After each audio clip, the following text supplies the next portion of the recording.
Welcome to Right Triangle Trig with me, Mrs. Ferreira. So we're going to do a couple problems for your homework, which is 3.1, the practice worksheet. So let's take a look at, I'm going to start with problem number 3. Problem 3 says, let theta be an acute angle of a right triangle.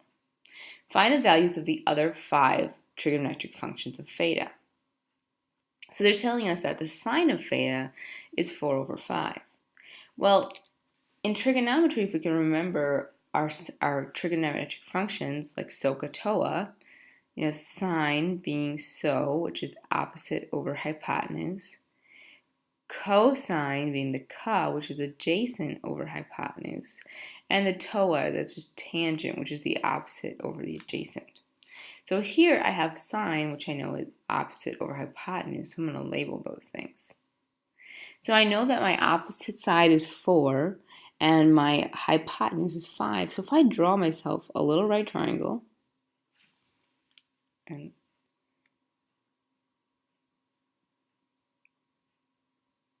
okay, I'm going to choose one of these two to be theta. So let's choose this to be theta. Okay, so that's my angle theta. If the opposite of theta is 4, then opposite side would be this one. So this side is going to be 4. And the hypotenuse is 5. That's that there. So the directions ask us to find the 5 values of the 5 other trigonometric functions. So in addition to sine, we need to find cosine of theta, the tangent of theta. Then we need to find the cosecant of theta, the secant of theta, and the tangent of theta. So excuse me, the cotangent. And the cotangent of theta.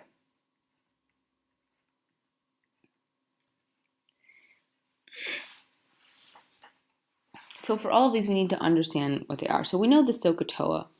The cosecant is really just the reciprocal of the sine. The secant is the reciprocal of the cosine, and the cotangent is the reciprocal of the tangent. So when we get these first 3, the other 3 should be very easy to find. What I need to do in order to find the cosine, because I need to have adjacent over hypotenuse, is I need to find my adjacent side. I'm going to use the Pythagorean theorem to help me find that. So Pythagorean theorem says a squared plus b squared equals c squared. And if I plug in these values, I don't know my adjacent side, which is my a. I'm going to leave that as a squared. My b squared would be 4 squared, and my c squared would be 5 squared. Simplifying the values that I know, 4 squared is 16, 5 squared is 25, and then I'm going to solve for a squared. Subtract 16 from each side. I'm going to get a squared equals 9. Take the square root of both sides. And I find that a equals 3. So now I know that my adjacent side is 3.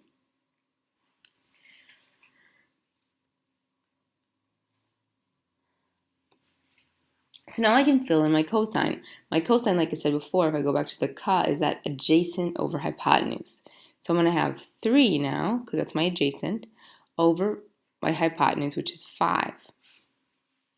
Tangent is opposite over adjacent.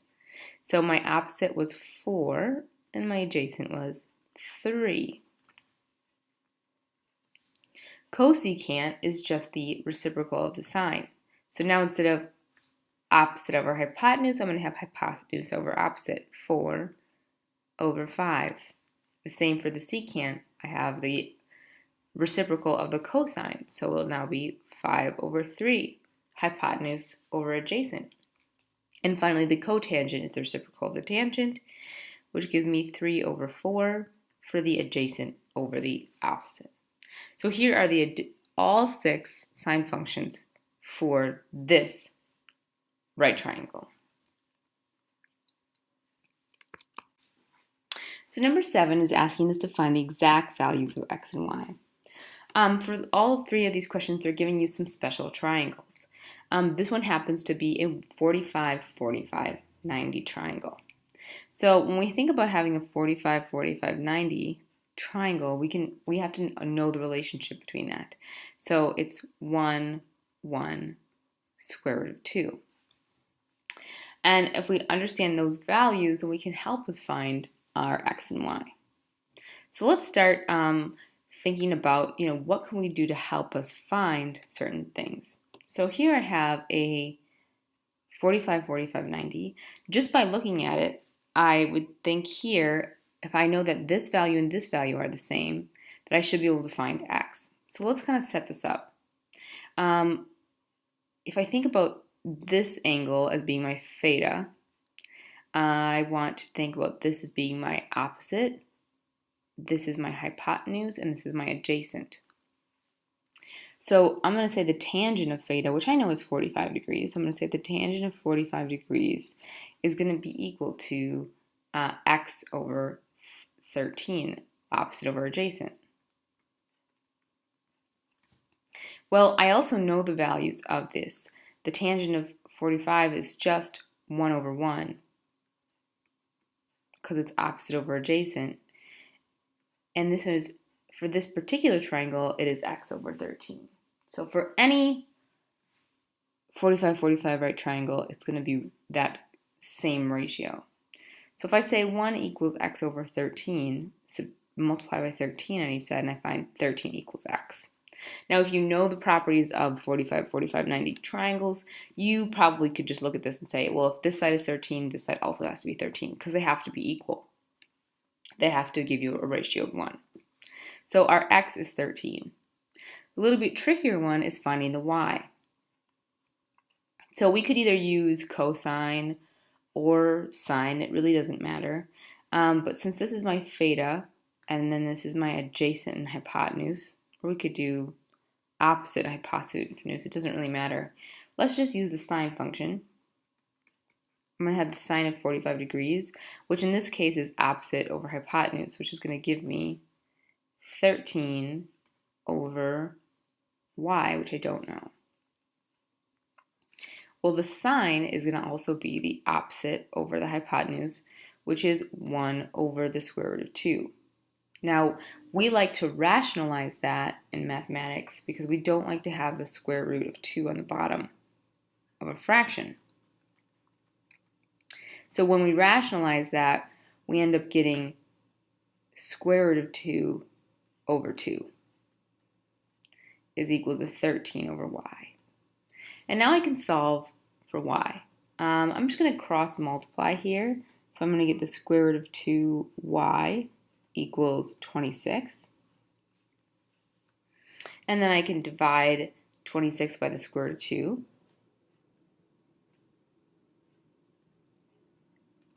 And I'll get y equals, and again here, I'm going to go ahead and rationalize this right away by multiplying the top and bottom by the square root of 2, because I don't want to have that square root of 2 in the bottom. So that would give me 26 times the square root of 2 over 2. And I can simplify this last part to give me 13 square root of 2.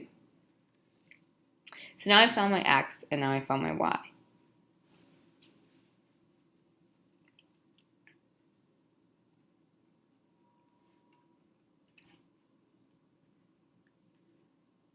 Last problem we'll do is number 10. It says, solve triangle DEF using the diagram and the given measurements. So they're giving me triangle DEF here, and they're saying, okay, well, what if my angle D is 40 degrees and my side F is 8?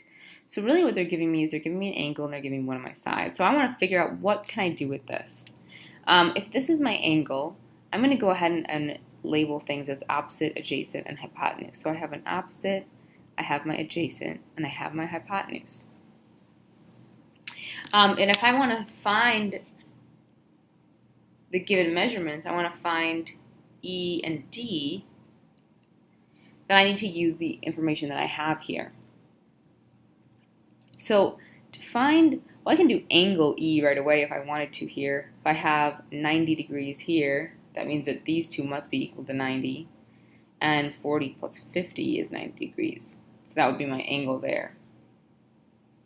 But I want to figure out what the measurements of, I'm not going to write there, angle E is equal to 50 degrees. I want to find the measurements of E and D. So I'm going to use my trigonometric functions to do that. I'm going to start, let's start with D. If I want to find D, D is the opposite of my angle. And the only information that I'm given is the hypotenuse. So if I think about using opposite and hypotenuse, I'm going to use the cosine function. No, excuse me. If I'm thinking about using opposite and hypotenuse, I got to think SOHCAHTOA, which is going to be my sine function. Because the sine of theta is opposite over hypotenuse. Well, if I plug in the information I know here, I'll have the sine of 40 degrees equals the opposite, which is my D, I don't know what that is, over my hypotenuse, which I know to be 8. In order to solve this, I would just go ahead and multiply by 8 on both sides. And then I can punch that into my calculator. So if I punch that into my calculator, I will get that D is about 5.14.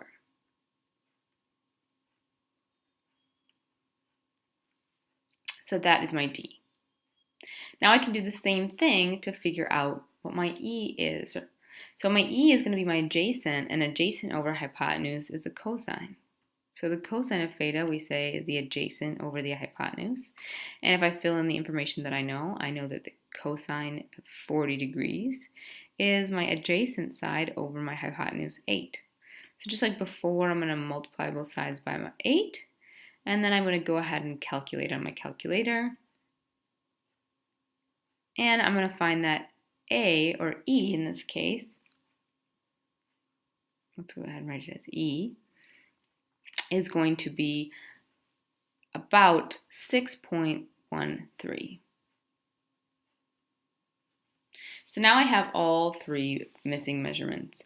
I have the angle E, 50 degrees, side D, about 5.14, and side E, about 16.13.